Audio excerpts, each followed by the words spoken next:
Hello, welcome to A VO's Journey. It's Friday. I know you might be thinking, what the heck, Anthony? 2 days in a row. It's been a while. And I've been taking my vitamins. Yeah, I think that's what it is. I'm feeling goofy. Anyways, what I wanted to do today was do some simple things. It's interesting, and I've heard this, and it's actually a funny thing. I want to talk about mic placement, but before I get into that, I realized that, if you followed me for any period of time, I started a VO's Journey podcast when I was first starting as a voice actor, and I started that podcast because there was no one doing podcasts or doing anything at the time from a new person's perspective, meaning like almost like a not a video blog, but like a diary almost, or a running diary of their journey. You know what I'm saying? Which is where I came up with the VO's Journey. And I complained early on. I would always say, it's hard to, or the people who have made it, who are successful, they don't remember what it's like to start from scratch and all the steps and everything that you have to go through. And it's funny now, 8 years or so later, you know what I mean? I kind of feel like with everything that I do, it's so easy for me to, again, forget how important the base, the foundation is to this entire business. Okay, because there is a foundation, and that foundation involves your studio setup, your equipment, your microphone, your treatment, your DAW, your editing skills. It is the foundation, and then as we build that foundation, right, the frame, the structure, everything then revolves around acting. At that point, the rest of the house, all the bells and whistles we put on, that's your marketing. Okay, in my humble opinion. But the foundation has to be fantastic quality audio, clarity when you're speaking, meaning that people can understand you clearly. You speak easily, but it's clear. You would be surprised. The more I do this, the more I am just aware, the more I'm made aware of how many people would go so much farther or whatever with cleaning up those two things. So today, I made a video earlier today, coffee time, about mic placement, and I kind of wanted to share with you and go over. I've got my microphone here, all right, my RE20, and I'm gonna talk about mic placement and why it's super important. One of the things I do with the students I coach, especially my mentor students, my one-on-one students, every week is, we start with the basics. And a lot of times I can tell by listening to their recordings, because, now I've listened to tens of thousands of recordings and now because of Academy Voices and the casting and every single day, as we're casting people every single day and everything, I'm just listening to a lot. So after a while, when you listen to so much and you work with so many people, you can start to hear things just because, patterns emerge. And one pattern emerges a lot is mic placement. And I can hear all kinds of things. Like, for example, you'd be surprised there are a lot of people who have their microphone backwards. I know that's a silly thing, but, it's very simple. Now, this is a top address microphone. Okay, and it's a dynamic microphone, but it's a top address, meaning that from the top is where the pickup pattern is coming from. A lot of microphones, large diaphragm microphones, for example, are front address. That means that this would be, vertical, and it would, you would be talking like this to it, and it's from the front. Well, a lot of times people can get, it's backwards, and you get this weird noise like you're in a big room, like it's picking up, because it's picking up the bounce off of everything is what's actually picking up, not straight from your voice. It's very interesting, but there's a lot of that going on. So what I want to do today, and again, I want you to think, if you have a front address mic, okay, just think of it as there's still a diaphragm in there.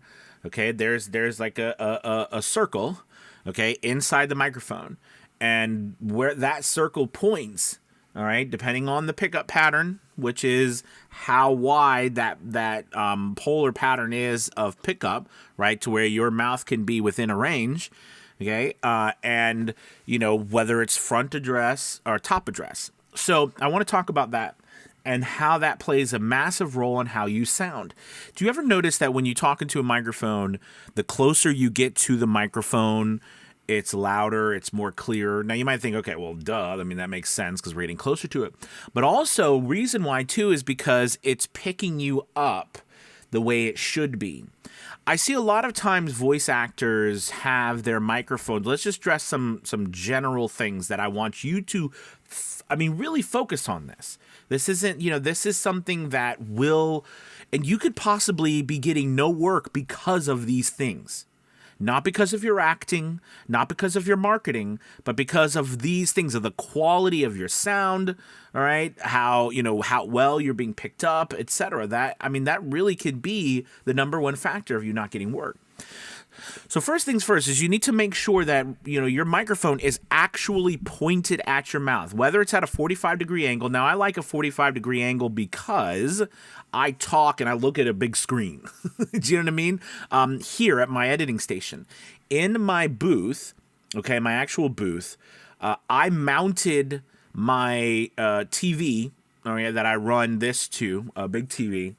I mounted it up above the microphone.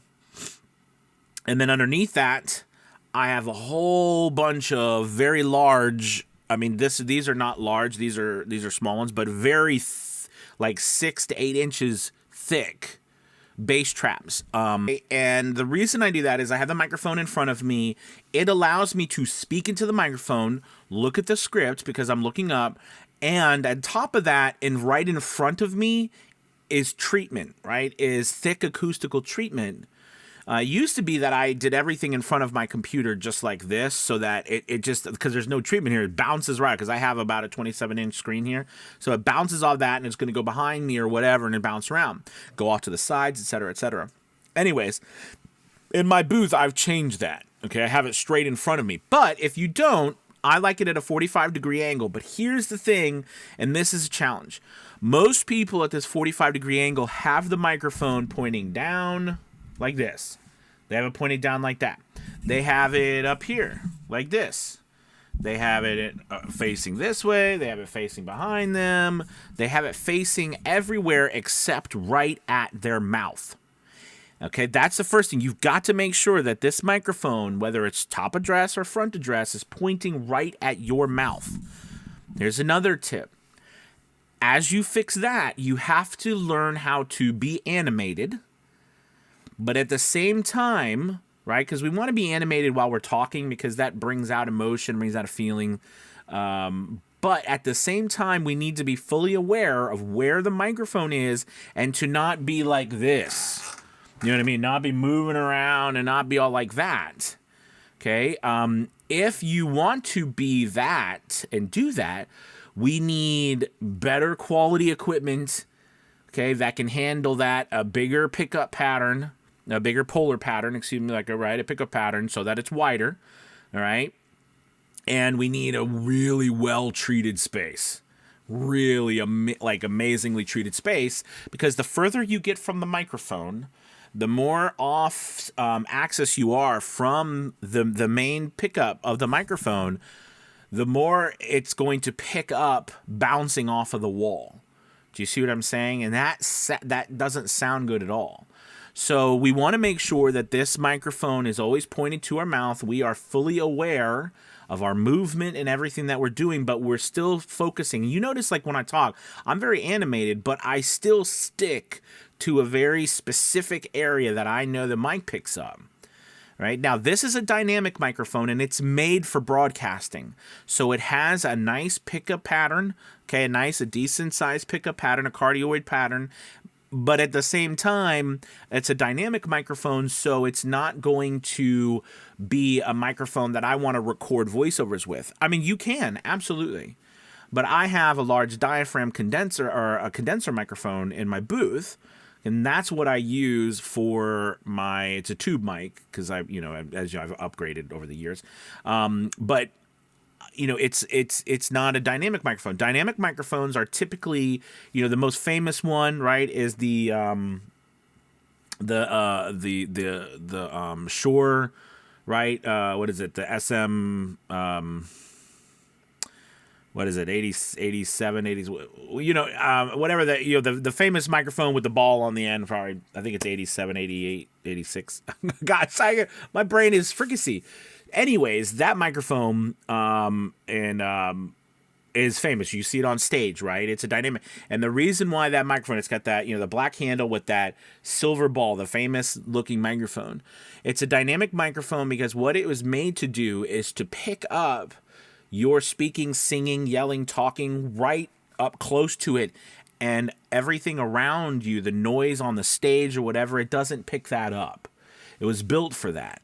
Okay, so as you'll note, if you have a dynamic microphone, you have to run your gain really hot, like really loud, and that causes issues because your interface then is loud and it picks it up. And so, anyways, the point is, but then a condenser microphone, right, in comparison, picks up a lot more, but at the same time, it's so much more sensitive, right? You have to have a better treated space. Anyways, the point I'm trying to make to you is, all that aside, the direction of where this is pointed, where you are speaking, can make the difference of you sounding like this and you sounding like this, right? You sounding like this or you sounding like this. Serious. I'm dead serious. So those little things right there can change your business. Make sure it is pointing to you. Here's another little tip. If you have to make sure you know whether it's a top address or a front address. If it's a front address, I see many people with a front address microphone, meaning that this should be like, vertical, okay, like this, right? Because that's where the front is and that's where it is, so facing your mouth.